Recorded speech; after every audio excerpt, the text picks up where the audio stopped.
오늘 창세기 15장 말씀을 통해서 아브라함과 맺은 언약이라는 제목으로 말씀 나누겠습니다. 늘 영적인 전투 다음에 찾아오는 무력감 또 공허함이 믿음의 사람들을 괴롭힐 때가 있다라는 사실을 우리가 성경을 통해서 알 수가 있습니다. 선지자 중에 가장 큰 능력의 사람이라고 이야기할 수 있는 엘리야도요, 그가 바알과 아세라 선지자 850명과 전투한 후에 그 악한 이세벨의 그 협박으로 인해서 극심한 영적인 무력감과 침체에 빠진 그런 시간들이 있었습니다.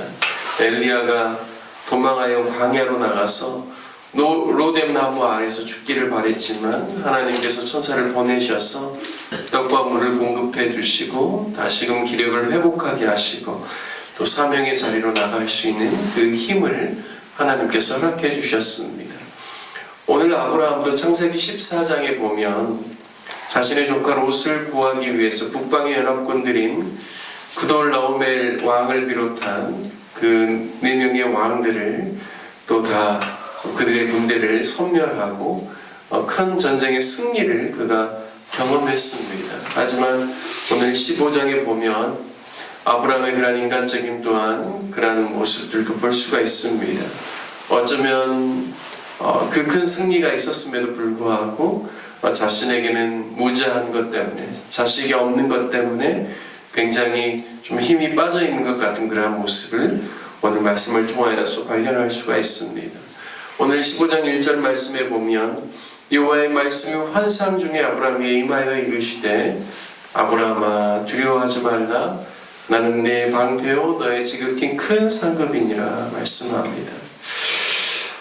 개인적으로도 참 저는 이 1절 말씀 참 좋아하는데요. 그리고 이 말씀으로 힘을 얻는데 우리 인생의 참 방패가 하나님이시오. 또 우리 인생의 가장 큰 상급도 하나님이시라는 이 말씀이 우리가 하나님의 사람으로서 이 세상을 살 때 우리가 누구를 의지해야 되는가, 그리고 우리가 무엇을 추구하며 살아가야 하는가를 또 가르쳐 주시는 그런 말씀입니다. 분명하게 하나님께서는 아브라함에게 내가 너의 방패요, 내가 너의 큰 상급이다 말씀하고 있습니다. 하나님께서 친히 아브라함을 위로하기 위해서 오신 것이죠. 이사야서 41장에 보면 하나님께서 이스라엘 백성들에게 어떻게 말씀하시냐면 나의 종 너 이스라엘아, 내가 택한 야곱아, 나의 벗 아브라함의 자손아 라고 이야기합니다.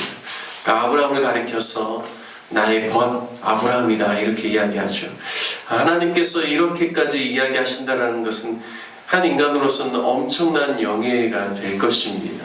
하나님께서 얼마나 아브라함을 사랑하셨고 또 측은히 여기셨고 또 아브라함의 그러한 갈대아 우르에서부터 가나안까지 오는 이 모든 순종 가운데 하나님께서 얼마나 그 마음 가운데 아브라함에 대한 좋은 마음을 가지고 있었으면 하나님께서 아브라함을 가리켜서 그리고 그 후손들에게 나의 벗이다 라고까지 이야기를 하고 있습니다.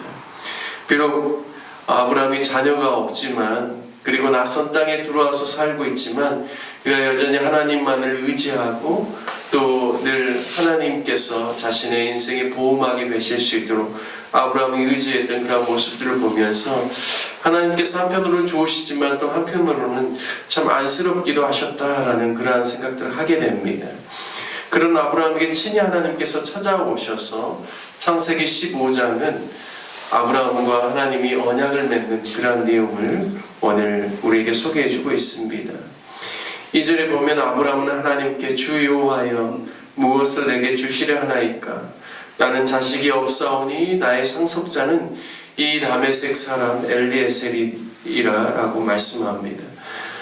찾아오신 하나님 앞에 아브라함의 하는 이야기는 주께서 나에게 무엇을 주시려 하십니까?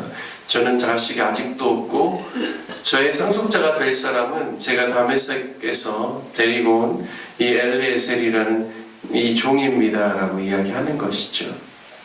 당시에 자녀가 없는 사람 중에는 그 자신의 후사를 그 주인이 지정한 사람이 그의 상속자가 되고 그 법적인 권리를 가질 수 있다라고 그렇게 들었습니다.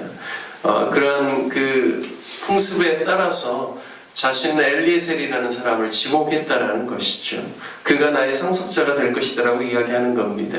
하지만 하나님께서는 분명하게 말씀하시죠. 이 사람이 네 상속자가 아니라 네 몸에서 날 자가 너의 상속자가 되리라 말씀합니다. 하나님의 약속은 유효하다라는 것이죠.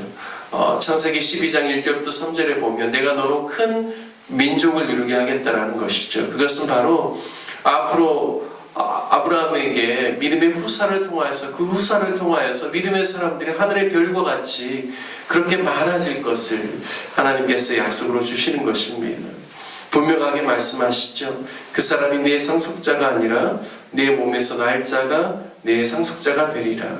그리고 하나님께서 그를 밖으로 나가게 하셔서 하늘을 보여주시면서 하늘을 우러러 무뼈를 셀 수 있나 보라고 하시면서 네 자손이 이와 같이 많아질 것이다 라고 약속하고 계십니다.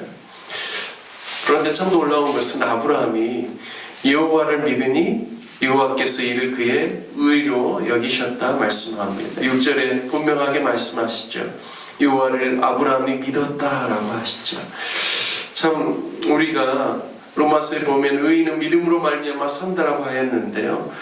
그 예로 바로 이러한 믿음의 조상 아브라함을 들고 있습니다. 하나님께서 말씀하시는 것을 인간적인 생각이라든지 경험으로는 그것을 참 받아들이기 어렵지만 하나님의 말씀이기 때문에 아브라함이 그것을 아멘으로 믿음으로 받아들였을 때 하나님께서 그것을 의로 여기셨다라고 분명하게 말씀하고 있습니다. 행위로 말미암아 우리가 의롭게 되는 것이 아니라 믿음으로 말미암아 의롭게 된다는 사실을 성경은 우리 가운데 분명하게 이야기해주고 있습니다. 그리고 하나님께서 친히 아브라함과 언약을 맺는 그러한 내용이 오늘 나옵니다. 특별히 고대에서 언약을 맺을 때는 재물을 이렇게 고기를 다 쪼개고요. 그리고 또 이제 그 재물을 잡을 때 피가 나지 않습니까? 그럼 그 피를 그냥 바닥에 흘리게끔 놓아둡니다. 그리고 계약의 당사자, 언약의 당사자가 한쪽은 이 편에 한쪽은 또 저편에 서서요. 그런 그 고기 사이에서 그 피가 흘려진 그 사이에서 언약을 맺는다라고 합니다. 그렇게 언약을 맺는 이유는 이 언약은 절대 파기될 수 없다라는 뜻이죠. 그리고 이 언약의 당사자가 이 언약을 깰 경우에는 바로 제물에 흘려진 피와 같이 죽게 될 것을 분명하게 엄중하게 그래서 결코 언약이 파기될 수 없다라는 사실을 가지고 언약을 맺는다라는 그러한 그 고대에서는 그런 언약의 그 과정들이 나와 있습니다. 그런데 오늘 창세기 15장도 보면요, 바로 아브라함에게 하나님께서 3년 된 그러한 암소와 암염소와 순양 그리고 산비둘기와 집비둘기 새끼를 가져와서 그것을 쪼개서 그리고 그 쪼갠 것 가운데서 하나님께서 친히 언약을 맺는 내용들을 보여주고 있습니다. 하나님께서 친히 언약의 당사자이신 당신께서 쪼갠 고기 사이에서 하나님께서 그 불을 통하여서 또 그 고기 사이를 왔다 갔다 하는 그런 모습들을 통하여서 17절에 보면 해가 져서 어두울 때 연기나는 화로가 보이며 타는 횃불이 쪼갠 고기 사이로 지나더라. 18절에 그날에 여호와께서 아브라함과 더불어 언약을 세워 이르시되 내가 이 땅을 애굽 강에서부터 큰 강 유브라데까지 네 자손에게 주겠다라고 분명하게 약속하십니다. 하나님께서 언약을 맺으면서 네 자손들이 애굽으로 내려갈 것이고 400년 만에 다시 올라오게 될 것이다. 큰 재물을 이끌고 이런 말씀도 주시면서 하나님께서 지금 무자한 자녀가 아직 없는 아브라함에게 하나님의 약속은 반드시 이루어질 것에 대해서 말씀하시고 내가 너에게 주는 이 땅에 또 너의 자손들이 큰 자손들이 애굽에서부터 나와서 이곳을 또 하나님께서 주신 그 약속의 땅을 그들이 계속해서 이어갈 것을 분명하게 말씀하고 있습니다.